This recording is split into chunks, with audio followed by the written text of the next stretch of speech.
So what's up mga otit, kamusta kayo at welcome back ulit sa channel ko mga tito. Ngayong araw na to, nandito tayo sa Reyes Compound, Maguyam, Silang, Cavite. At yon mga tito, papakilala ko sa inyo mga otits, si tatay na sobrang gaan ng kamay dahil nakapag-breed na siya ng beta, goldfish, gapi, molly, blue polar, at syempre sikat na sikat ngayon, crayfish. So tara mga tito, alam ko na excited na kayo. Pasukin na natin to bago pa pasukin ng iba. Tara, samahan nyo ako. So yun mga tit, yun, kasama na natin mga tito. Si Sir Edwin nga pala, pinapakilala ko sa inyo. Sir, hi ka naman sa mga viewers natin, sir. Hi. Sir, bali, ano po pala yung mga inaalagaan yung isda dito, sir? Molly, gapi, goldfish, blue polar. Sabi natin ng crayfish. Crayfish. Saka may beta pa ata kayo, sir. No? May beta. Sir, ilang ano na po kayo? Ilang taon or buwan na po ba kayong nag-breed? Buwan pa lang, 9 months. 9 months. Sa pag-breed nyo ng 9 months, ganito nakarami sa ring isda, no?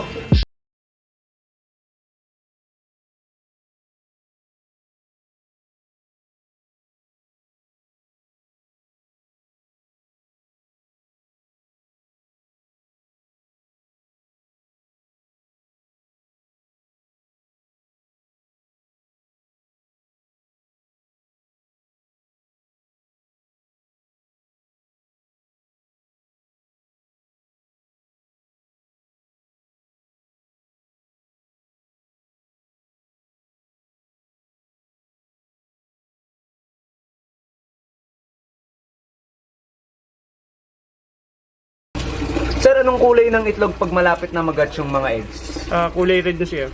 Pag kulay pula, doon na mag-hatch yung, malapit na mag-hatch yung eggs nila. Oo, malapit na. Sir, paano matukoy yung lalaking crayfish po?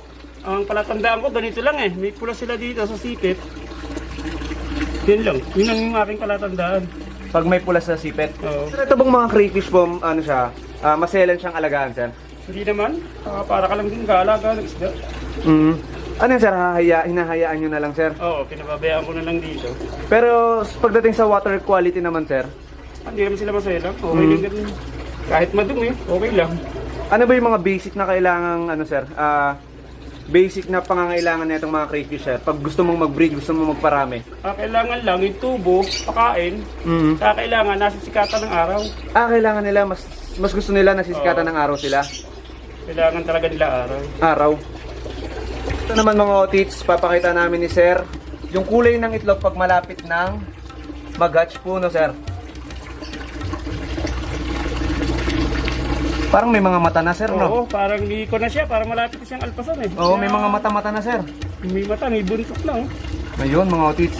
So, eto, kapag ganyan na, sir, mga ilan to? Ilang ano yan? Mga 100, 150. Mga ganun karami. Ganun karami yan. Grabe. So, ilang ano ba to, sir? Ilang inch na tong mga ganito? 5? Mga 5, oh, 5, 6, no, sir? So, ito mga otits, mga pinagbalatan. Kala ko kanina mga patay, sir, eh. Mga pinagbalatan yan, mga Nung una kami nag-aalaga niyan, kami nakakakita ng ganun, hinayang kami. Kala ko talaga patay. Ayun pala, sir. Para mga balat. Mga balat lang. Ayan, mga otits, mga balat. Tumawag sa binila namin, magkakandamatay. Ayun pala, sir. Ano sabi sa inyo, sir? Sabi, sige, pindutin mo kung ilan man o wala. Sabi ko, sir, wala na. Ay siya, balat na lang yan. Ayaw nila ng malinis sa tubig. Ang kailangan may kanting dumi rin. Kailangan nagbabalance yung ecosystem, sir, no? Pag malinis, para silang nawawala ng gana, ayaw nila lumabas. Pero pagka yung medyo may lumot-lumot, Ayan, nagapos sila sa lumot. Puro kinakain nila yung lumot. sir, mga ilan na yung na-out yung gantong crayfish? Mga 200 pieces. 200 pieces na mga breeder size Mga na? breeder, oo. Breeder size na. So kanina mga otits, nandun tayo sa pond na yon. Ngayon naman mga otits, dito nanguhuli naman Sir Edwin, nanguhuli si Sir Edwin ng mga, yan, ito medyo maliliit pa tong, ano na to, no, sir? Oo. Ayan. Sir, ito sir, ayun. Ang ganda ng tubo mo, sir, ah. Mga DIY yan, sir, mga DIY. Oo. Ayan, mga otits. So ito sir, magkano yung gantong presyo naman sa inyo, sir? Itong ganito, ang benta namin ay 150. Oh, 150. Tapos 150. yung ganitong maliit naman, 75. Ito sir, yung ganito sa experience nyo po, mga ilang buwan to bago lumaki as para maging breeder size siya? Mga 4 months siguro. 4 months pa yung hihintayin nila.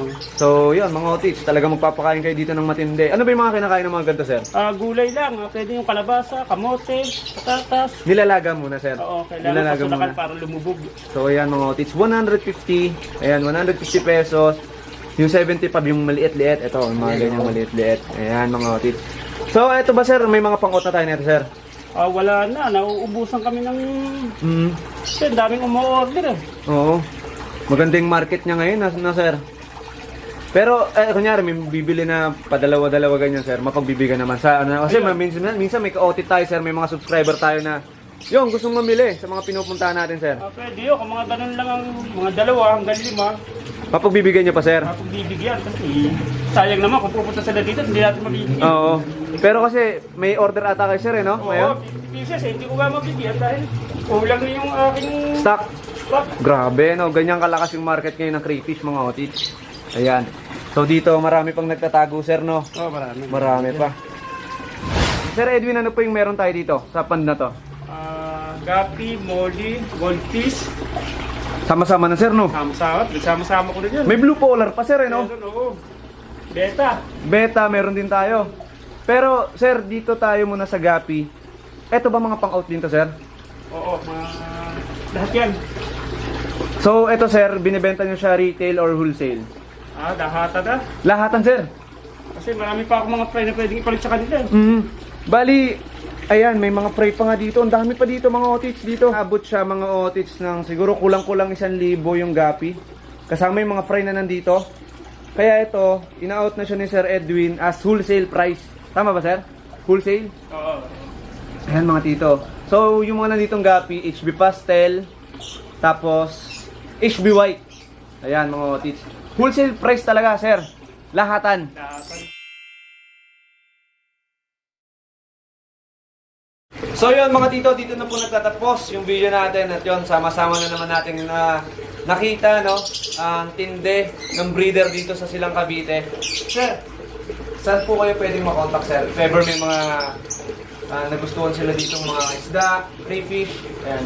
Kontakin nyo na lang ako sa cellphone number ko 0928-914-3401. At eto mga tito, dahil nga medyo naubusan si Sir Edwin ng mga crayfish, sir, ilang months tayo bago ulit makapag-release ng 2 months, pwede na ulit. Tapos sa mga Gapi, kontakin nyo lang si Sir kung gusto nyo kumuha ng wholesale. Basta ito, lahatan. Gusto ni Sir, lahatan talaga.